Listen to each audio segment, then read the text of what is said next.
హల్లెలూయా! దేవునికి స్తోత్రం. సృష్టికర్త అయిన యేసుప్రభు వారు పరిశుద్ధ గ్రంథం నుండి ఈరోజు మన కొరకు ఇస్తున్న వాగ్దానం మొదటి దినవృత్తాంతములు 17వ అధ్యాయం 27వ వచనం. ఇప్పుడు నీ దాసుని సంతతి నిత్యము నీ సన్నిధిని ఉండునట్లుగా దానిని ఆశీర్వదింపననుగ్రహించి ఉన్నావు. యెహోవా నీవు ఆశీర్వదించిన యెడల అది ఎన్నటికినీ ఆశీర్వదింపబడి ఉండును.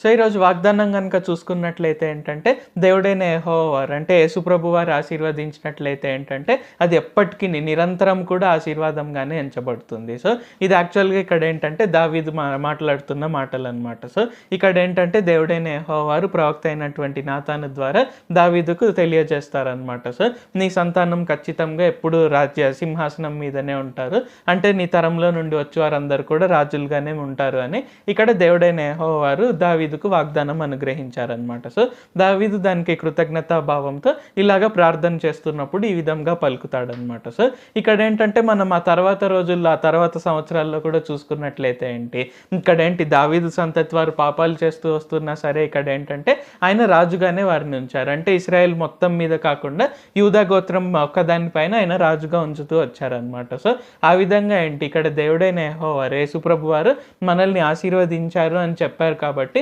మనం ఖచ్చితంగా ఆశీర్వదింపబడిన వారమే. సో ఆయన ఈరోజు మనలో చాలా మందికి అనేకమైన వాగ్దానాలు అనుగ్రహించి ఉన్నారనమాట. సో అండ్ ఒకవేళ మనకెవరికి మనలో కొంతమందికి వాగ్దానాలు లేకున్నా సరే ఇక్కడ ఏంటంటే గలతీయులకు రాసిన పత్రిక 3వ అధ్యాయం 13-14 వచనాల ప్రకారంగా యేసుప్రభు వారు సిలువ పైన మన కొరకే మరణించి అబ్రహాం ఆశీర్వాదాన్ని విడుదల చేశారు. సో ఇక్కడ అబ్రహాం ఆశీర్వాదం ఎంత గొప్పదో మనకందరికీ తెలుసు. ఎలాగ అన్ని విషయాల్లో కూడా మనం వర్ధిల్లుతాము అనేది మనకందరికీ తెలుసు. దేవుడు ఎలాగ అబ్రహాంని కాచి కాపాడారు, ఆయన సంతతిని ఎలాగ కాచి కాపాడుతున్నారు. సో ప్రతి ఒక్కటి మనకు తెలుసు. సో ఇక్కడ మనం అందరం కూడా గుర్తుంచుకోవాల్సిందల్లా ఏంటంటే మనం ఆశీర్వదింపబడిన వారము, ఎందుకంటే యేసుప్రభు వారు మనల్ని ఆశీర్వదించారు అండ్ ఆశీర్వాదాన్ని ఎవరూ తీసివేయలేరు. సో ఆయన ఒకసారి ఆశీర్వదించినట్లయితే ఏంటంటే ఖచ్చితంగా అది ఎప్పటికీ ఆశీర్వాదంగానే ఉంటుంది. కాబట్టి మనం భయపడాల్సిన పని లేదు. నేను ఇది చేశాను, నేను అది చేశాను, నా ఆశీర్వాదం పోతుందేమో, లేకుంటే నాకు ఆశీర్వాదం రాదేమో. సో ఇలాంటి భయాలు అనేవి మనకు అవసరం లేదు. ఖచ్చితంగా యేసుప్రభు వారు ఆల్రెడీ మనల్ని ఆశీర్వదించారు. మనం ఎల్లప్పటికీ కూడా ఆశీర్వదింపబడిన వారంగానే ఉంటాము. ప్రార్థించుకుందాం. ప్రభువా దేవా సర్వాధికారి, మాకు ఇంకొకసారి ప్రార్థించుకునేందుకు అవకాశం ఇచ్చినందుకు వందనాలు తండ్రి. మీరు మా కొరకే చేసిన మేళ్ళన్నిటి బట్టి మీకే వందనాలు తండ్రి. ఈరోజు వాగ్దానంని బట్టి వందనాలు తండ్రి. మీరు మమ్మల్ని ఆశీర్వదించారు, ఇంకా మేము ఎల్లప్పటికీ కూడా ఆశీర్వదింపబడిన వారమే అని మాకు తెలియజేసినందుకు వందనాలు తండ్రి.